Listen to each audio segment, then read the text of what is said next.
Hello friends, स्वागत है आप सभी का ऑनलाइन प्लेटफॉर्म पर।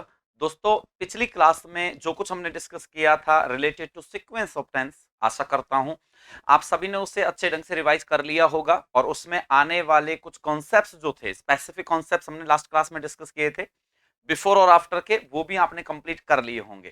क्लियर है? तो दोस्तों, बिफोर और आफ्टर के कॉन्सेप्ट्स कंप्लीट करने के बाद में अब हम आगे अपने और कॉन्सेप्ट्स को भी डिस्कस करेंगे।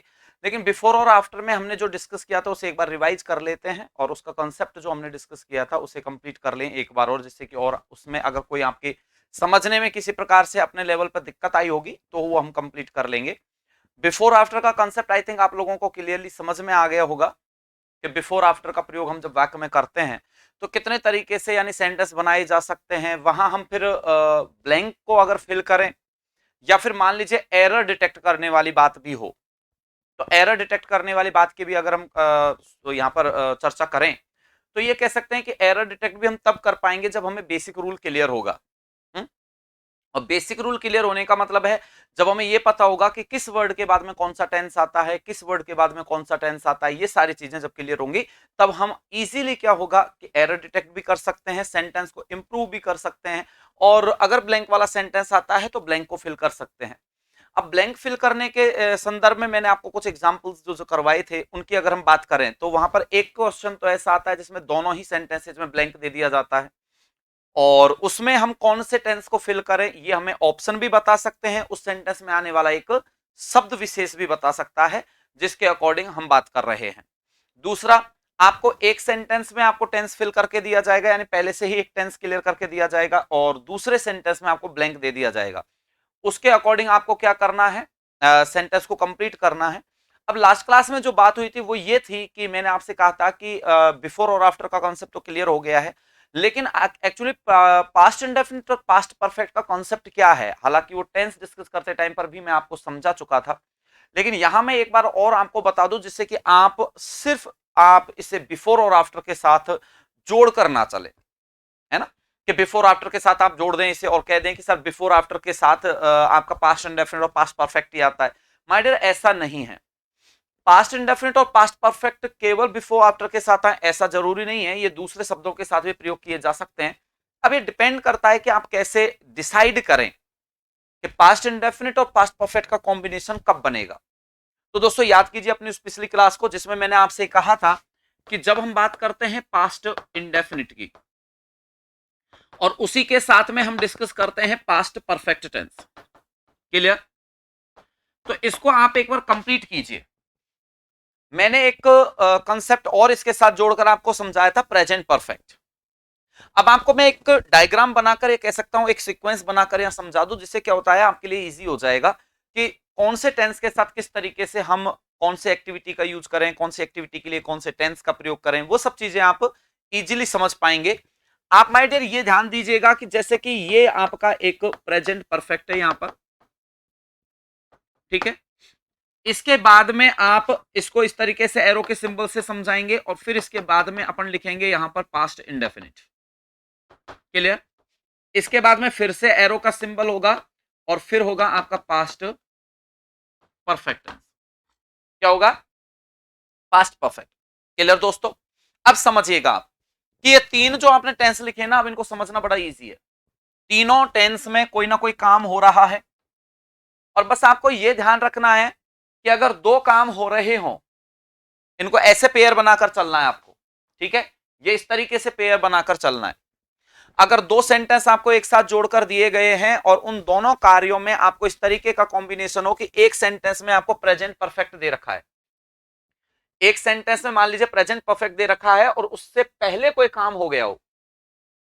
अगर दो सेंटेंस जोड़ रखे हैं, एक में आपको प्रेजेंट परफेक्ट दे रखा है और कोई अन्य कार्य उस प्रेजेंट परफेक्ट से पहले ही घटित हो गया हो, तो प्रेजेंट परफेक्ट से पहले घटित हो गया मतलब काम तो पूरा हो गया।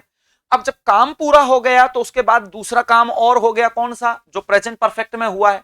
तो उस पहले वाले कार्य का प्रभाव क्या हो गया? खत्म हो गया। और प्रभाव खत्म होते ही आपका कौन सा टेंस आ जाता है? पास्ट इंडेफिनिट आ जाता है। तो आप ये ध्यान रखिएगा, दो सेंटेंस एक साथ जुड़े हुए हों, उनमें से एक प्रेजेंट परफेक्ट में है और उससे पहले जो काम घटित होता है समय के अनुसार, तो वो पहले घटित होने वाला कार्य पास्ट इंडेफिनिट में जाता है, बाद में घटित होने वाला प्रेजेंट परफेक्ट में जाता है। बिल्कुल वही केस इसके साथ है पास्ट इंडेफिनिट और पास्ट परफेक्ट के साथ, कि मान लीजिए कोई कार्य आपको दो सेंटेंस दे रखे हैं, उनमें से एक कार्य पास्ट इंडेफिनिट में दिया जा रहा है और दूसरा कार्य उससे पहले घटित हो गया और भी पहले घटित हो गया, तो पास्ट में भी पास्ट से पास्ट जब घटित हो जाता है, पास्ट से भी पहले घटित हो जाता है, that is called past of the past. तो वो पास्ट ऑफ द पास्ट कहलाता है। And my dear, past of the past कहने की वजह से हम इसे कहते हैं पास्ट परफेक्ट टेंस। यानी आपके तीन एक्शन है, इनमें से एक कार्य ये घटित हुआ, इससे पहले जो घटित होगा वो पास्ट इंडेफिनिट होगा डेफिनेटली, और पास्ट इंडेफिनिट से भी पहले जो घटित हो गया that is called past perfect tense, तो पास्ट परफेक्ट होगा। अब पेयर किसका बन रहा है वो आप डिसाइड करके देख लीजिएगा। आपका पेयर बनेगा तो इन दो का बनेगा, या तो यानी प्रेजेंट परफेक्ट के साथ पास्ट इंडेफिनिट आएगा, और इन दो का पेयर बनेगा यानी पास्ट इंडेफिनिट के साथ पास्ट परफेक्ट आएगा। Clear concept? आप सीक्वेंस वाइज आपको अपने आप पता लग जाएगा जब सेंटेंस आप देखेंगे कि कौन सा कार्य किससे पहले घटित हुआ होगा। अब जैसे कि एक एग्जांपल देता हूं मैं आपको, जैसे Ram told his teacher that his father died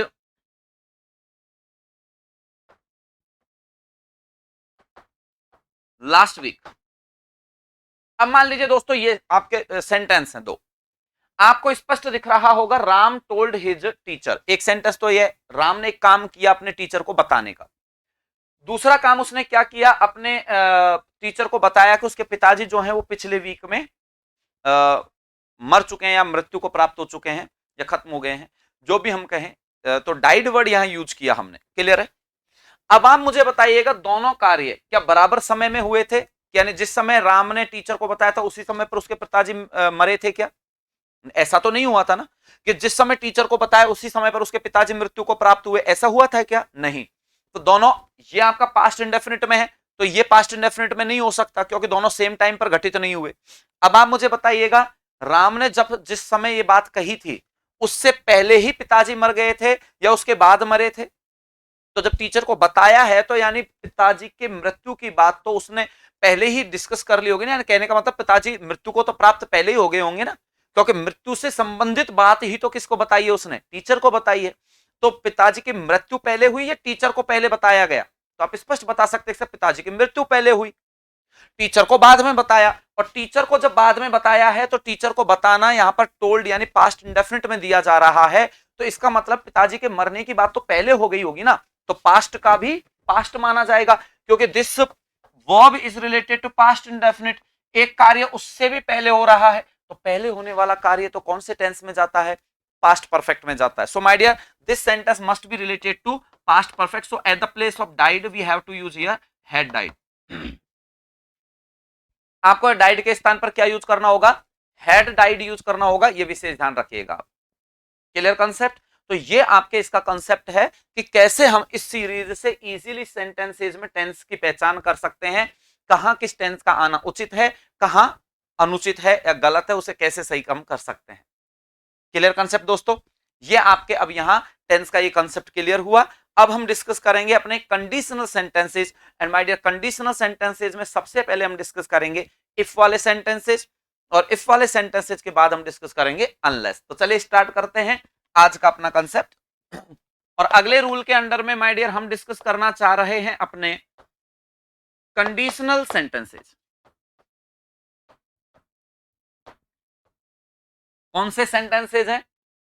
conditional sentences. और दोस्तों एक बात ध्यान रखिएगा, कंडीशनल सेंटेंसेस की एक विशेषता होती है, कंडीशनल सेंटेंसेस या कंडीशन कभी भी सिंगल सेंटेंस से रिप्रेजेंट नहीं की जा सकती कि केवल एक सेंटेंस दे दें और उससे ही कंडीशन आप रिप्रेजेंट कर दें, ऐसा कभी होता नहीं है ना?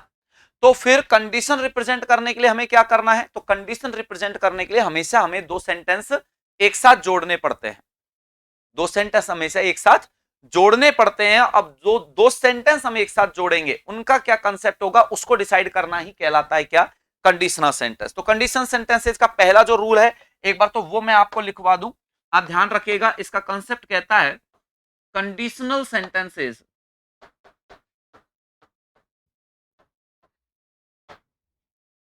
Can not be used in single sentence, so two sentences must be connected with each other.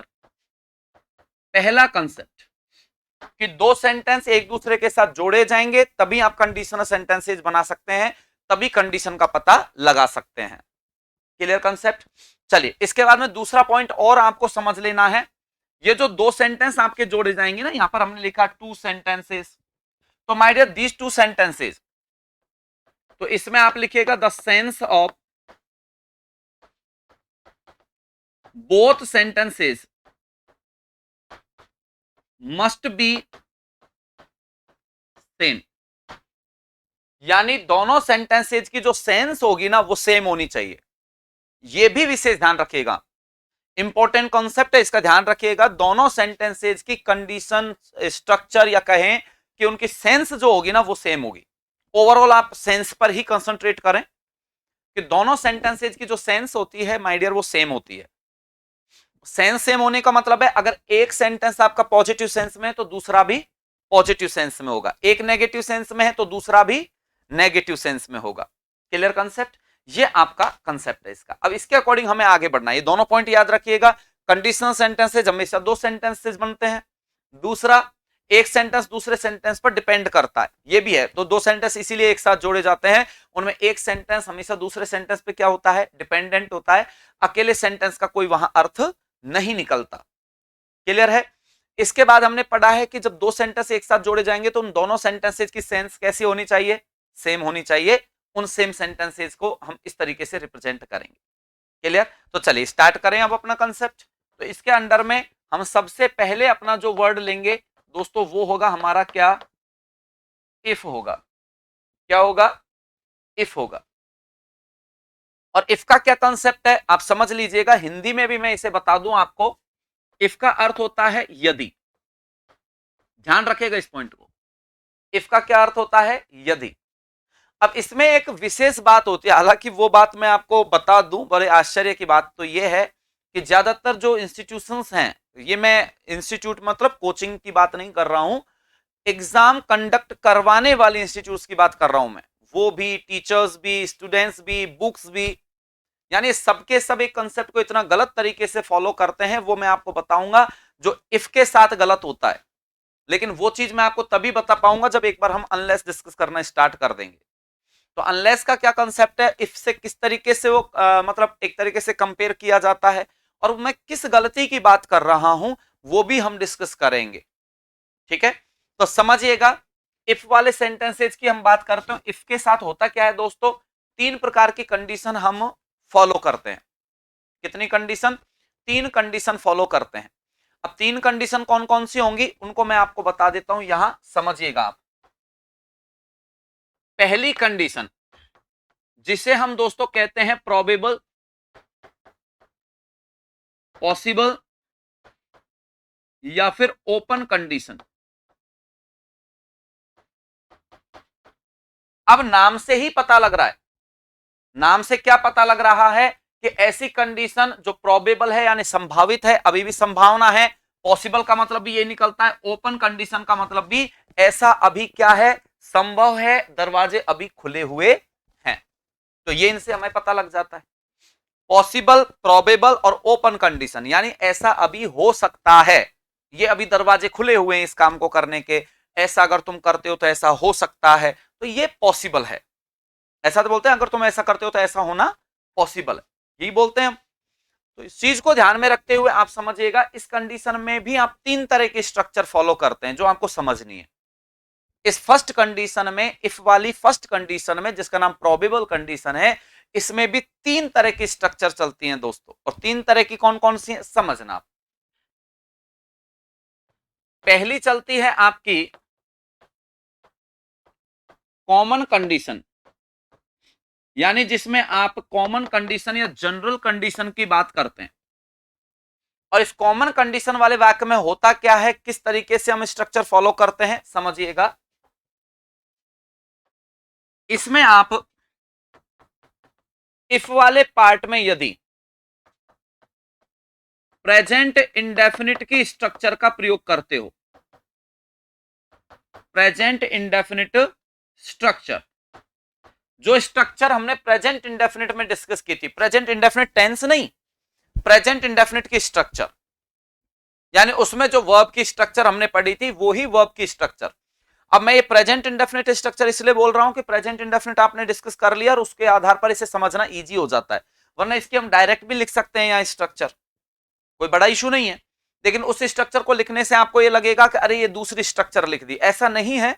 ये प्रेजेंट इंडेफिनिट टेंस पढ़ते समय हमने जो वर्ब स्ट्रक्चर पढ़ी थी वही वर्ब स्ट्रक्चर यदि आपको यहां मिलती है तो दोस्तों इसके बाद आने वाले पार्ट में या तो आप लगाएं शैल, या फिर आप लगाएं विल, या फिर आप लगाएं कैन, और या फिर लगाएं मे, और ये लगाते हुए इनके बाद में आप लगा दो वर्ब की रूट फॉर्म लगा दो दोस्तों। कौन सी फॉर्म लगा दो? रूट फॉर्म लगा दो। शैल, विल, कैन, मे ये यूज करते हुए इसके बाद वर्ब की रूट फॉर्म लगा दीजिए। ये आपका कॉन्सेप्ट है। दोबारा से समझो इसे कि अगर आपको इफ वाले पार्ट में दे रखी है प्रेजेंट इंडेफिनिट की स्ट्रक्चर दे रखी है, किसकी स्ट्रक्चर? प्रेजेंट इंडेफिनिट की स्ट्रक्चर दे रखी है, तो माय डियर अगले पार्ट में शैल, विल, कैन, मे इनमें से किसी एक का प्रयोग करते हुए उसके बाद वर्ब की रूट फॉर्म का प्रयोग आप करोगे। फॉर एग्जाम्पल समझिए आप कैसे, जैसे कि मैंने एक सेंटेंस लिखा, if you work hard you will pass this exam. अब इस सेंटेंस को देखिए आप, if you work hard, in this sentence we are using this first form of the verb, and first form of the verb without a helping verb is always used in present indefinite tense। तो present indefinite tense में ही verb की first form का प्रयोग बिना helping verb के होता है। तो वही स्ट्रक्चर हो गई आपके प्रेजेंट इंडेफिनिट वाली, और प्रेजेंट इंडेफिनिट वाली स्ट्रक्चर हो गई है तो दूसरे पार्ट में आपको शैल, विल, कैन, मे में से किसी एक का प्रयोग करते हुए रूट फॉर्म का प्रयोग करना होगा। And my dear here we are using will and after it root form of the verb pass, यानी यहां हम विल का यूज करते हुए वर्ब की रूट फॉर्म का प्रयोग कर रहे हैं। अब आपका ये प्रश्न हो सकता है कि सर हम विल, शैल, कैन, मे में से क्या यूज करें और कैसे यूज करें, ये डिसाइड कैसे करें हम? तो माय डियर इसके बाद आपको मॉडल्स टॉपिक जो है वो पढ़ने को मिलेगा, उससे ये इजीली आपका क्लियर हो जाएगा कि कब किस कंडीशन में हमें कौन से मॉडल का यूज करना है। माय डियर इस तरह के स्ट्रक्चर को हम कहते हैं क्या? कॉमन कंडीशन कहते हैं, यानी ये सामान्य कंडीशन है, इसमें कोई विशेष बात नहीं है। लेकिन दोस्तों एक कंडीशन और आती है जिसे हम दूसरी कंडीशन कहते हैं, जिसमें हम कहते हैं कि अगर किसी वाक्य से एडवाइस या फिर सजेशन की बात हम करेंगे, एडवाइस या सजेशन की बात यदि की जाएगी तो एडवाइस और सजेशन में हम क्या करेंगे? ध्यान रखिएगा, एडवाइस और सजेशन के केस में यानी वाक्य से एडवाइस का या सजेशन का पता लगेगा तो ध्यान रखिएगा इफ वाले पार्ट में तो आपको दोस्तों वही प्रेजेंट इंडेफिनिट टेंस की स्ट्रक्चर का प्रयोग करना पड़ेगा। प्रेजेंट इंडेफिनिट की स्ट्रक्चर का प्रयोग करना पड़ेगा, लेकिन इसके बाद जो सेंटेंस आएगा उसमें आपको शुड प्लस वर्ब की रूट फॉर्म लगानी होगी। केवल क्या लगानी होगी? शुड लगाना है और वर्ब की रूट फॉर्म लगानी है। कब? जब जिस सेंटेंस से हमें एडवाइस यानी सलाह का या सुझाव यानी सजेशन का पता लगे। अगर ऐसा पता लगता है तो दोस्तों ध्यान रखिएगा आपको उसके बाद वाले पार्ट में शुड प्लस वर्ब की रूट फॉर्म लगानी है। फॉर एग्जाम्पल आप समझिएगा इस स्ट्रक्चर को कैसे प्रूव करेंगे हम। जैसे कि मैंने एक सेंटेंस लिखा, if you want to recover soon you should follow your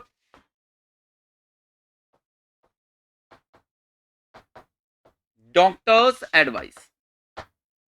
अगर मान लीजिए ये एग्जांपल मैंने लिखा, अब इस एग्जांपल की अगर हम बात करें तो if you want to recover soon, here we are using want, that is the first form of the verb. Want का यूज हो रहा है जो कि वर्ब की कौन सी फॉर्म है? फर्स्ट फॉर्म है। And my dear first form without helping verb is always used in present indefinite tense. तो वांट जो फर्स्ट फॉर्म है, तो फर्स्ट फॉर्म जो है वर्ब की बिना हेल्पिंग वर्ब के कहां आती है, आपके प्रेजेंट इंडेफिनिट में आती है। तो इधर प्रेजेंट इंडेफिनिट के स्ट्रक्चर का प्रयोग हम कर रहे हैं।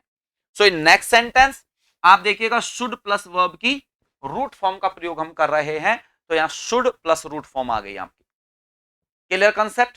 तो कहने का मतलब इस सेंटेंस से पता हमें एडवाइस का लग रहा है कि यदि तुम जल्दी ठीक होना चाहते हो, रिकवर करना चाहते हो, तो तुम्हें अपने डॉक्टर की सलाह माननी चाहिए। तो आप भी उसे क्या कह रहे हैं, एक तरीके से एडवाइस दे रहे हैं, काउंसलिंग दे रहे हैं। तो यहां एडवाइस का भाव है, इसीलिए इस सेंटेंस में ये स्ट्रक्चर हमने फॉलो की। माय डियर, लेकिन थर्ड पोजीशन क्या कहती है, थर्ड सेंटेंस आपका कहता है, इसमें जो थर्ड सेंटेंस आएगा वो कहता है कि अगर मान लीजिए सेंटेंस से फिक्स पोजीशन या फिक्स कंडीशन का पता लगता है, फिक्स पोजीशन या फिक्स कंडीशन हम किसको कहते हैं दोस्तों, फिक्स पोजीशन और फिक्स कंडीशन कहते हैं कि एक काम के होने से दूसरा कार्य निश्चित रूप से घटित हो, एक कार्य के होने से निश्चित रूप से दूसरा कार्य घटित हो, तो उस कंडीशन को हम कहते हैं फिक्स कंडीशन। कौन सी कंडीशन दोस्तों, फिक्स कंडीशन कहा जाता है। यह आपको विशेष ध्यान रखना है। कैसे समझिएगा, पहले तो इसकी स्ट्रक्चर में आपको डिस्कस करवा दूं। ऐसी कंडीशन में आपको क्या करना होगा कि इफ वाले पार्ट में अगर आपको मिल रहा है प्रेजेंट इंडेफिनिट की स्ट्रक्चर का कॉन्सेप्ट, वही आपको प्रेजेंट इंडेफिनिट की स्ट्रक्चर मिलेगी यहां।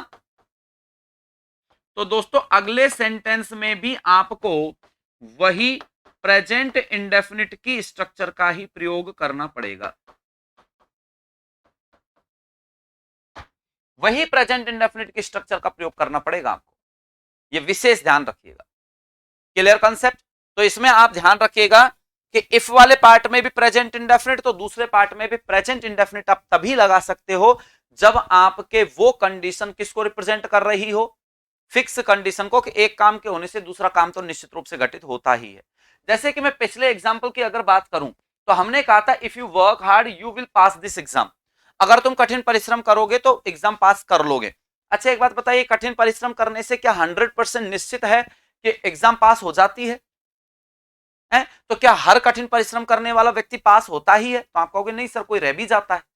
तो इसका मतलब इसमें तो 100% कंडीशन पैदा नहीं हुई ना, तो इसको फिक्स कंडीशन नहीं कहेंगे। लेकिन अगर मैं अभी आपके सामने एक एग्जांपल लिखूं, तो उस एग्जांपल को देखिएगा कि हमने कहा इफ यू हीट आइस, और मैंने लिख दिया इट विल मेल्ट। अब देखो ये सेंटेंस, अब अगर तुम बर्फ को गर्म करोगे तो ये क्या करेगी, पिघलेगी। बर्फ को गर्म करोगे तो ये क्या करेगी, पिघलेगी। तो दोस्तों बर्फ के गर्म होने से 100% कंडीशन है क्या कि वो पिघलेगी? तो हम कहेंगे सर बिल्कुल, बर्फ तो गर्म करेंगे तो पिघलेगी पिघलेगी। तो इसको कहते हैं फिक्स कंडीशन। और दोस्तों जब पता ही लग गया है this sentence is related to fix condition, तो फिर टेंस की स्ट्रक्चर देख लो। हमने यहां वर्ब की फर्स्ट फॉर्म यूज की है, बिना हेल्पिंग वर्ब के प्रेजेंट इंडेफिनिट की स्ट्रक्चर होगी। लेकिन माय डियर नेक्स्ट सेंटेंस में आप विल का प्रयोग कर रहे हैं जो अनुचित है, और फिर मेल्ट जो है वो भी अनुचित है, क्योंकि इट के साथ तो आप मेल्ट लिखकर फिर किसका प्रयोग करेंगे, एस का प्रयोग करेंगे, यानी मेल्ट्स करेंगे। क्योंकि प्रेजेंट इंडेफिनिट के स्ट्रक्चर में सिंगुलर सब्जेक्ट के साथ हमेशा एस या ईएस का प्रयोग किया जाता है। तो इसको कहते हैं दोस्तों फिक्स कंडीशन। और ये तीन स्ट्रक्चर जो है वो आपकी इफ की पहली कंडीशन, जिसे हम पॉसिबल कंडीशन कहते हैं, उससे संबंधित है। Clear concept. तो अब बात हो गई यहां पर एक तो स्ट्रक्चर वाइज। अब अगर मैं बात करूं कि सेंस दोनों तरफ सेम होनी चाहिए, ये भी हमने बोला था। इसका क्या मतलब है? तो इसका जो मतलब है वो मैं आपको समझा दूं, यहां पर समझिएगा। जैसे कि मैंने आपको कुछ सेंटेंस लिखे यहां पर, उन सेंटेंसेज को देखिएगा आप। जैसे मैंने एक सेंटेंस लिखा आपके सामने यहां, if you work hard you will not pass the exam. ये सेंटेंस है, एक बार इस सेंटेंस का एनालिसिस कीजिए और फिर बताइए मुझे कि ये सेंटेंस सही है या गलत है। ये बताइएगा आप। अब इस सेंटेंस की अगर हम बात करते हैं, if you work hard you will not pass the exam, अगर ये सेंटेंस है तो दोस्तों क्या सही है ये? अब इसको देखिए आप, इधर सेंटेंस में हमने देखा तो पूरा सेंटेंस पॉजिटिव सेंस को रिप्रेजेंट कर रहा है या नेगेटिव को, तो आप कह देंगे सर ये तो पॉजिटिव है। कौन सा है? पॉजिटिव है। और दोस्तों ये दिखाइए, बताइए कौन सा सेंटेंस है, कौन सी सेंस ले रहा है? तो आपने कहा सर विल नॉट लग रहा है ये तो विल नॉट लग रहा है, इसका मतलब नेगेटिव सेंस है। एक तरफ पॉजिटिव और दूसरी तरफ नेगेटिव, तो दोस्तों ये सेंटेंस सही नहीं है। और इसीलिए अब आपको इसे इधर पॉजिटिव है तो इधर भी पॉजिटिव बनाने के लिए आपको नॉट को यहां से क्या करना पड़ेगा? हटाना पड़ेगा।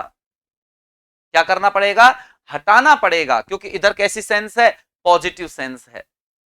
तो दोस्तों ध्यान रखिएगा कि सेंटेंस की सेंस भी कैसी होनी चाहिए?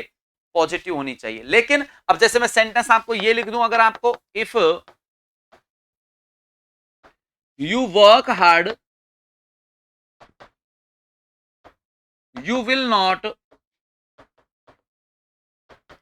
fail in the exam, अगर ये मैंने एक एग्जांपल लिखा आपके लिए तो आप मुझे बताइए कि ये सेंटेंस आपका सही है या गलत है। तो अब इस सेंटेंस की अगर चर्चा करें तो मैंने इसीलिए सेंस बोला था कि सेंस बराबर होनी चाहिए, स्ट्रक्चर की कोई बात नहीं है, सेंस बराबर होनी चाहिए। अब दोस्तों यहां हमने देखा this sentence this part is completely related to positive sense, ये इस सेंटेंस का ये पार्ट जो है पूर्ण रूपेण पॉजिटिव सेंस को रिप्रेजेंट कर रहा है। और अगले सेंटेंस में देखें तो नॉट देखकर कंफ्यूज मत हो जाना, अरे सर इधर तो नॉट आ गया, आ जाने दो, क्या फर्क पड़ रहा है, हमें सेंस से मतलब है। और माय डियर एक नेगेटिव तो ये हो गया और दूसरा नेगेटिव वर्ड कौन आ गया? फेल आ गया। और दो दो नेगेटिव वर्ड्स ने मिलकर इस सेंटेंस की सेंस को कैसा बना दिया? पॉजिटिव बना दिया। तो दोस्तों इधर भी पॉजिटिव सेंस और इधर भी पॉजिटिव, और हिंदी अर्थ करके देख लीजिए, आपको तब भी समझ में आ जाएगा कि यदि तुम कठिन परिश्रम करोगे तो एग्जाम में फेल नहीं हो सकते, इसका मतलब क्या हो जाओगे? पास हो जाओगे। सेंस समान ही तो है, पॉजिटिव ही तो है। तो स्ट्रक्चर में भले ही आपको कोई सेंटेंस नेगेटिव दिखता हो लेकिन सेंस उसकी कैसी हो सकती है? पॉजिटिव। जैसे आप किसी के लिए बोलें ही इज इंटेलिजेंट, तो इसका मतलब वो इंटेलिजेंट है। और अगर आप ये भी बोल देते हैं ही इज नॉट डल, तो भी इसकी सेंस पॉजिटिव ही निकलती है। नॉट डल, इसमें नॉट भी नेगेटिव और डल भी क्या है? नेगेटिव है। और दो नेगेटिव मिलकर सेंस कैसी बना रहे हैं? पॉजिटिव बना रहे हैं। और दोस्तों इसीलिए सेंटेंस पॉजिटिव सेंस वाला सेंटेंस कहा जाता है। तो इसी प्रकार से आपको यहां पर भी दोस्तों सेंस का ख्याल रखना है कि किस तरीके से हम सेंस वाइज इसे क्या कर सकते हैं, इसके एरर को डिटेक्ट कर सकते हैं और इसे करेक्ट कर सकते हैं।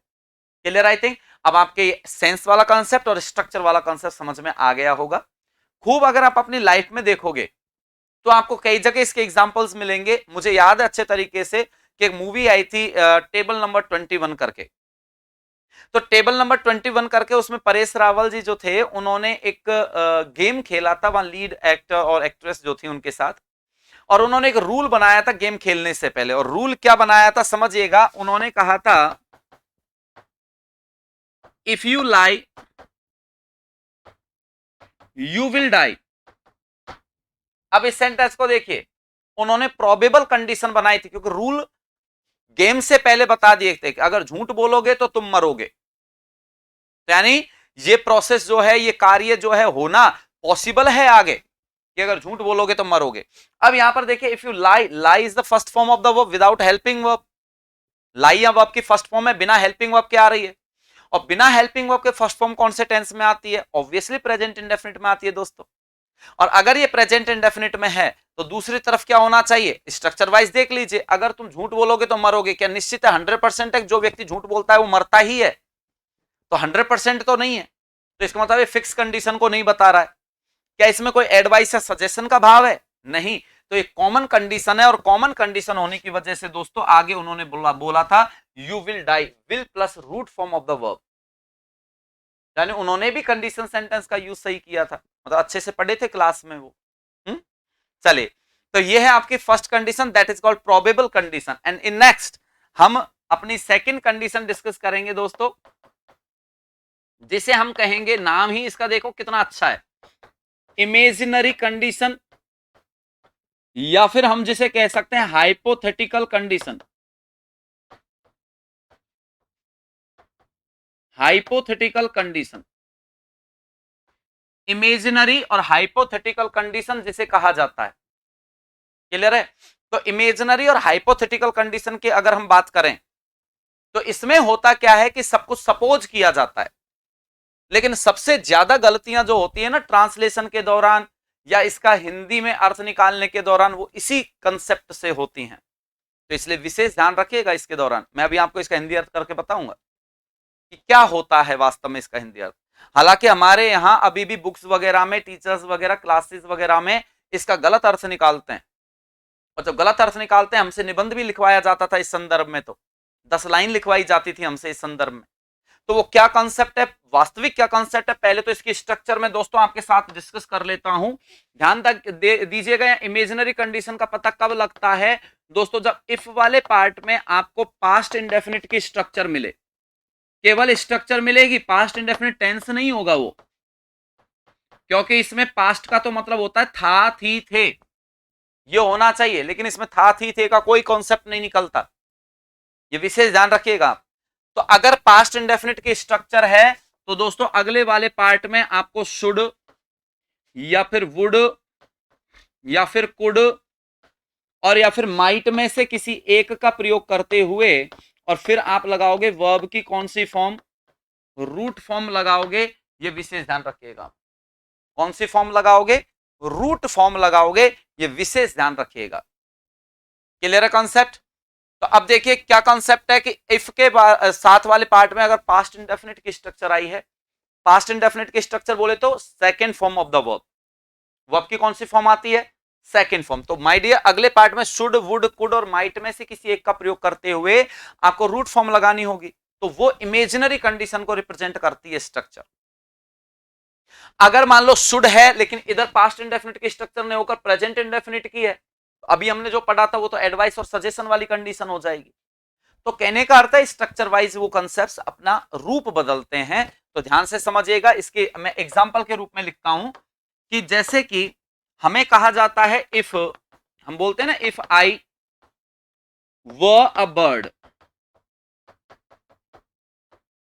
आई would fly in the sky, ये सेंटेंस है। या फिर आपको दिया जाए if you did this work I would give you a prize, ये मान लीजिए बैक हो गया, है ना। अगर मैंने मान लीजिए कहा if I were a bird, तो आप ये ध्यान से समझिएगा, this word were is the second form of be. ये बी की कौन सी फॉर्म है, सेकंड फॉर्म है। कौन सी फॉर्म है, सेकंड फॉर्म है। और बी की सेकंड फॉर्म जब है वर, तो आप कहोगे सर एक बात समझ में नहीं आ रही, क्या समझ में नहीं आ रही, कि सर आई के साथ तो वॉज लगता है ना। तो माय डियर सिर्फ आई का ही केस नहीं है, इसका मैं पॉइंट आपको पहले लिखवा दूं। इन, ये अच्छे तरीके से याद रखना आप, conditional sentences was is never used with any subject, यानी चाहे सब्जेक्ट के रूप में कोई भी आ जाए। माय डियर, ये तो आई तो फिर भी चलो थोड़ा ऐसा लगता है कि आई के साथ कभी तो प्लूरल लगा देते हैं हम, प्रेजेंट में तो लगा ही देते हैं, लेकिन ही के साथ कभी आपने प्लूरल वर्ब यूज होते देखी है, नहीं देखी ना आपने। शी के साथ, इट के साथ, राम, श्याम, मोहन, इनके साथ नहीं। तो अगर मान लीजिए दोस्तों कोई भी सब्जेक्ट क्यों ना आ जाए, कोई भी, even uncountable noun, even countable singular noun, even singular pronoun, कोई भी आ जाओ, आप अगर कंडीशनल सेंटेंस में यूज कर रहे हैं, my dear this word was is never used in that sentence. इस वॉज का प्रयोग कभी भी वाक्य में नहीं होता है, ये विशेष ध्यान रखिएगा। तो हर एक के साथ क्या लगता है, वर, क्योंकि इमेजिनरी कंडीशन को वर रिप्रेजेंट करता है, ना कि वॉज। कारण क्या है, ये बहुत डिटेल का मैटर है, लिंग्विस्टिक्स का मैटर है, ये इसलिए हम कॉमन क्लास में इसका जिक्र ना करें तो ही बेटर होगा। और अगर इसको डिस्कस भी करूंगा मैं, तो इस क्लास को पूरा करवाने के बाद में, एक बार कंडीशनल सेंटेंस अपने पूरे हो जाए, तब मैं आपको इसको समय के अनुसार, जैसे उस क्लास में हमारे पास जो समय बचेगा उसमें मैं डिस्कस करवा दूंगा, वो कोई मैटर नहीं है। बस उसके लिए आपको पर्सन वाली जो मैंने शीट बनवाई थी ना, आपको पर्सन लिखवाए थे, first second third person, and what is the mean of this first person, what is this second person, and what is this third person. ये फर्स्ट पर्सन क्या है, सेकंड क्या है, थर्ड क्या है, इन सबको आपको पढ़ना पड़ेगा अच्छे ढंग से। इसको पढ़ के तैयार रखना, अगली क्लास में मैं अपने आप ही से कंप्लीट करवा दूं। फिलहाल के लिए याद रखिएगा, in conditional sentences was is not used, was का यूज नहीं किया जाता। तो दोस्तों यहां हमने कहा were is the second form of be, और सेकेंड फॉर्म है तो हमें अच्छे प्रकार से पता है second form is always used in past indefinite tense, and second form हमेशा पास्ट इंडेफिनिट टेंस में आती है। और अगर पास्ट इंडेफिनिट की स्ट्रक्चर हमने यूज कर ली तो आगे शुड वुड कुड माइट में से यूज करते हुए हमने वुड यूज किया, एंड देन वर्ब की रूट फॉर्म का प्रयोग किया। Clear concept? तो दोस्तों ये हुई आपकी इमेजिनरी कंडीशन। अब समस्या क्या आती है, मैंने कहा था जो जिसकी गलती की जाती है हमारे यहां हर जगह लगभग, इसका अगर मैं हिंदी में ट्रांसलेशन करूं ना, तो हमें आज तक सिखाया गया है कि इसका ट्रांसलेशन किया जाता है कि अगर मैं एक पक्षी होता, अगर मैं एक पक्षी होता, तो माय डियर ये पक्षी होता, ये इमेजिन कर रहे हो क्या आप? ये इमेजिन नहीं करते दोस्तों। पास्ट की किसी बात पर इमेजिन नहीं होता, पास्ट की किसी बात पर सिर्फ रिग्रीट होता है। आप पछतावा करते हैं, पश्चाताप करते हैं, अरे यार मौका मिला था लेकिन वो मौका हम भुना नहीं पाए। तो हमें पक्षी बनने का मौका मिला था क्या कहीं? ये तो आप तभी बोल पाएंगे अगर मैं पक्षी होता। इसमें मतलब पास्ट में आपको मौका मिला था कि भैया पक्षी बनना है कि इंसान बनना है, आपने कहा मैं तो इंसान बनूंगा, और अब आप उस चीज पर पछता रहे, अरे यार बेकार ही इंसान बन गए, पक्षी होते तो ज्यादा बढ़िया रहते। हाँ, आप मुझे बताइएगा, आप कल्पना करते हैं अभी आप प्रिपरेशन कर रहे हैं किसी एग्जाम की, और जिस एग्जाम की प्रिपरेशन कर रहे हैं उसके लिए भविष्य में उसके रिजल्ट से संबंधित आशा आप कैसे करेंगे कि अगर मैं एग्जाम पास कर लूं या फिर अगर एग्जाम पास कर लेता, क्या करेंगे? भविष्य की कल्पना। कल्पना भविष्य की होती है दोस्तों। हम ये बोलेंगे क्या यदि मैं परीक्षा पास कर लेता, तो कर लेता तो पास्ट की बात हो गई ना फिर तो ये। इसका मतलब ये रिग्रेट वाली बात है, पश्चाताप वाली बात है, पछतावा हो रहा है हमें। कल्पना की जाती है अगर मैं पास कर लूं, तो यही इसका अर्थ निकल रहा है दोस्तों, if I were a bird, यदि मैं पक्षी होता, ये नहीं बल्कि इसका अर्थ निकलता है अगर मैं एक पक्षी हूं, अगर मैं एक पक्षी हूं तो आसमान में उड़ पाऊं। गाना भी आया था ना, पंछी बनूं उड़ती फिरूं, फिरूं, उसने ये थोड़ी बड़ा पक्षी बनती उड़ती फिरती, ऐसे थोड़ी होता है। पक्षी बनती मतलब मौका मिला था, बन जाती तो बढ़िया उड़ती फिरती अब तो मैं, है? आया था ना गाना। तो दोस्तों कल्पना करना ये बहुत अलग चीज है, इमेजिनरी है, पास्ट की बातें नहीं करते हम यहाँ। और 99% कैंडिडेट ऐसे हैं जो इसको इसी तरीके से डिस्कस करवा लेते हैं कि अगर मैं पक्षी होता। आपको लिखवाया जाता था निबंध, if I were the prime minister of India, तो उसका ट्रांसलेशन कैसे होता? आपसे करवाया गया था ना translation, if I were the prime minister of India, यदि मैं भारत का प्रधानमंत्री होता। इसमें मतलब आपको मौका मिला था कभी प्रधानमंत्री बनने का? हाँ, ऐसा नहीं। यदि मैं भारत का प्रधानमंत्री हूं, तो यानी हों का मतलब भविष्य की कल्पना कर रहे हैं, हो भी सकते हैं और नहीं भी, दोनों चीजें हो सकती हैं। इसका एक बेहतरीन एग्जांपल दूंगा मैं अभी आपको, इसको आप दो देखो इधर, if you did this work, इसीलिए तो मैंने कहा था ये स्ट्रक्चर होगी केवल पास्ट इंडेफिनिट की, इसमें पास्ट की कोई बात नहीं होती, दिखने में ही बस ये पास्ट जैसा दिखता है, अर्थ में ये पास्ट जैसा नहीं होता। तो दोस्तों यहां हमने सेंटेंस लिखा, if you did this work, क्या लिखा? If you did this work I would give you a prize, अगर तुम इस कार्य को कर लेते, ये अर्थ नहीं है अगर तुम कार्य कर लो तो मैं तुम्हें एक प्राइज दूं। लगाते हैं ना शर्त, कल्पना करते हैं ना वहां पर, अगर तुम इस काम को कर लो तो मैं तुमको प्राइज दूं, तो ये कल्पना है। और माय डियर मुझे अच्छे प्रकार से याद आता है 1994 में मिस यूनिवर्स कंटेस्ट जो हुआ था, जिसमें हमारे देश की सुष्मिता जी ने देश का नाम रोशन किया था, मिस यूनिवर्स का खिताब जीता था ना उन्होंने। तो 1994 में उनसे क्वेश्चन आंसर राउंड में एक क्वेश्चन पूछा गया था, और क्वेश्चन आंसर राउंड में क्या क्वेश्चन पूछा गया था? उनसे पूछा गया था, ध्यान देना जब आपको इसका कंसेप्ट अपने आप समझ में आ जाएगा कि वास्तविकता क्या है, कि यदि आपके पास पैसा और समय हो, यदि आपके पास पैसा और समय होता नहीं, ऐसे नहीं पूछा तो उन्होंने, यदि आपके पास पैसा और समय होता तो आप क्या करती? उन्होंने पूछा यदि पैसा और समय हो तो आप क्या करना चाहेंगी? तो उन्होंने बाकायदा जवाब भी दिया था और जवाब बड़ा बेहतर था। उन्होंने कहा था if I had time and money I would like to help the children of the world. हालांकि आगे तो उन्होंने और बहुत कुछ बोला था, not only backward children but all children of this world because children are the source of happiness, और जो कुछ भी उन्होंने बोला था उससे हमें मतलब नहीं है, हमें इस रूल को क्लियर करना है। अब आप देखिएगा उन्होंने अपने जवाब में कहा था इफ आई हैड, हेड या हेल्पिंग वर्ब है क्या? आप देखना एक बार, हेड हेल्पिंग वर्ब है? नहीं, क्योंकि ये हेल्पिंग वर्ब नहीं है या खुद मेन वर्ब है, क्योंकि अगर ये हेल्पिंग वर्ब होती तो दोस्तों अपने साथ वर्ब की थर्ड फॉर्म लेती है अपने बाद, नहीं लेती क्या? बिल्कुल लेती मेन वर्ब की, लेकिन यह मेन वर्ब की थर्ड फॉर्म नहीं ली, इसका मतलब खुद अपने आप में मेन वर्ब का काम कर रही है। और मेन वर्ब का जब काम कर रही है तो हेड कौन सी फॉर्म मानी जाएगी? Second form. हैव की सेकंड फॉर्म होती है, हैव की फर्स्ट फॉर्म क्या होती है? हैज है, सेकंड क्या होती है? हैड, और थर्ड भी हैड होती है, लेकिन ये थर्ड तो इसलिए नहीं हो सकती क्योंकि थर्ड से पहले तो एक हेल्पिंग वर्ब आती है, थर्ड फॉर्म बिना हेल्पिंग वर्ब के सेंटेंस में नहीं आएगी, तो हेड जो है या सेकंड फॉर्म है, and second form is related to past indefinite structure. तो उन्होंने बाकायदा, अब इसका हिंदी अर्थ अगर हम करें तो ये नहीं करेंगे यदि मेरे पास पैसा और समय होता तो मैं इस दुनिया के बच्चों की सहायता करती, नहीं, उन्होंने बोला था यदि मेरे पास पैसा और समय हो तो मैं इस दुनिया के बच्चों की सहायता करना चाहूं या फिर करूं, ऐसा उन्होंने बोला था। तो माय डियर कॉन्सेप्ट क्लियर कि यहां पास्ट इंडेफिनिट की स्ट्रक्चर आई और स्ट्रक्चर आते ही अगले पार्ट में आपने वुड प्लस रूट फॉर्म का प्रयोग कर लिया। तो दोस्तों आज के बाद में कभी भी इमेजिनरी और हाइपोथेटिकल अगर कंडीशन आप पढ़ रहे हैं तो माय डियर आपको याद रखना विशेष रूप से उसका ट्रांसलेशन कैसे करेंगे आप, पास्ट की बात नहीं करेंगे।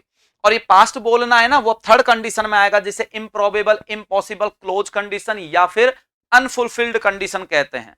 यानी ऐसी कंडीशन, ऐसा कोई काम जो आपका पूरा नहीं हुआ, अब उस पर आप पश्चाताप कर रहे हैं, तो उसकी स्ट्रक्चर करेंगे क्लियर, तब जाकर ये भी क्लियर हो जाएगा। लेकिन दोस्तों ध्यान रखिएगा इसका ट्रांसलेशन कैसे होता है। If I were a bird, इसका मतलब मैं एक पक्षी होता नहीं, पक्षी हूं। अगर मैं भारत का प्रधानमंत्री हूं या होता, तो हूं कल्पना में होता है। ये इमेजिनरी और हाइपोथेटिकल कंडीशन की विशेषता है। मैंने ये नहीं कहा है कि ये सेंटेंस हम कभी नहीं बोलेंगे कि यदि मैं भारत का प्रधानमंत्री होता, ये भी बोलेंगे लेकिन वो थर्ड कंडीशन में बोलेंगे जिसे अनफुलफिल्ड कंडीशन कहा जाता है। इसका मतलब आपको मौका मिला था लेकिन मौका चूक गए। इसको अगर मैं सरल भाषा में अगर कहूं तो जैसे कि जिस समय हमारे यहाँ माननीय मनमोहन सिंह जी जो हैं वो प्रधानमंत्री बने थे, उस टाइम पर पूरी चर्चा चल रही थी सोनिया गांधी जी जो हैं वो प्रधानमंत्री बनेंगी, लेकिन कांग्रेस में मुद्दा उठता है। देख, कांग्रेस के जो कार्यकर्ता थे और दो जो लोग थे सीनियर थे, उन्होंने इस चीज का विरोध किया कि भाई ऐसे कैसे प्रधानमंत्री बन जाएंगे, और बहुत लोग हैं सीनियर अभी तो। और लोगों में इस भावनाओं को थोड़ा सा उनको मजबूरन क्या करना पड़ा, अपनी गद्दी को सौंपना पड़ा, किसको? मनमोहन जी को। अब वो इस सेंटेंस को कह सकती हैं कि यदि मैं प्रधानमंत्री होती तो मेरा नाम भी प्रधानमंत्री की लिस्ट में जुड़ जाता, लेकिन मौका मिला था वहां पर, लेकिन वो मौका मैं भुना नहीं पाई और बन नहीं पाई, इसलिए लिस्ट में नाम भी नहीं है। तो वो इस बात को कह सकती हैं, लेकिन वो तो थर्ड कंडीशन हो जाएगी जिसे अनफुलफिल्ड कंडीशन कहा जाता है। खैर, आप इन सेंटेंसेज को आपके कंडीशनल और मैंने जो पास्ट इंडेफिनिट और पास्ट परफेक्ट का कॉन्सेप्ट समझाया था और एक वो सीरीज समझाई थी जिसमें एक तरफ प्रेजेंट परफेक्ट, एक तरफ पास्ट इंडेफिनिट और एक तरफ पास्ट परफेक्ट हमने पढ़ा था। दोस्तों उन्हें अप्लाई करते हुए आप रिवाइज कीजिए इनको। और इस कंडीशनल सेंटेंसेज में तीन स्ट्रक्चर मैंने लिखवाई है। पहली कंडीशन में एक स्ट्रक्चर है आपकी ये, और एक स्ट्रक्चर आएगी आपके थर्ड कंडीशन के रूप में जिसे अनफुलफिल्ड कंडीशन कहा जाता है। एंड आफ्टर इट, अनलेस की एक स्ट्रक्चर हम डिस्कस करेंगे, एंड आफ्टर इट अगले वीडियो में आपका अगली क्लास में sequence of tense topic complete हो जाएगा। ओके, तो मिलते हैं अगली क्लास में अगले वीडियो में आपसे इसके बचे हुए कॉन्सेप्ट्स के साथ और सीक्वेंस ऑफ टॉपिक और टेंस टॉपिक को पूरा करने के लिए। चलिए इसको रिवाइज करिएगा लेकिन, और रिवाइज करने के बाद हम इसके कंपेरेटिवली हम थर्ड कंडीशन को डिस्कस करेंगे एक बार। तो अगली क्लास में मिलते हैं आपसे। Thank you.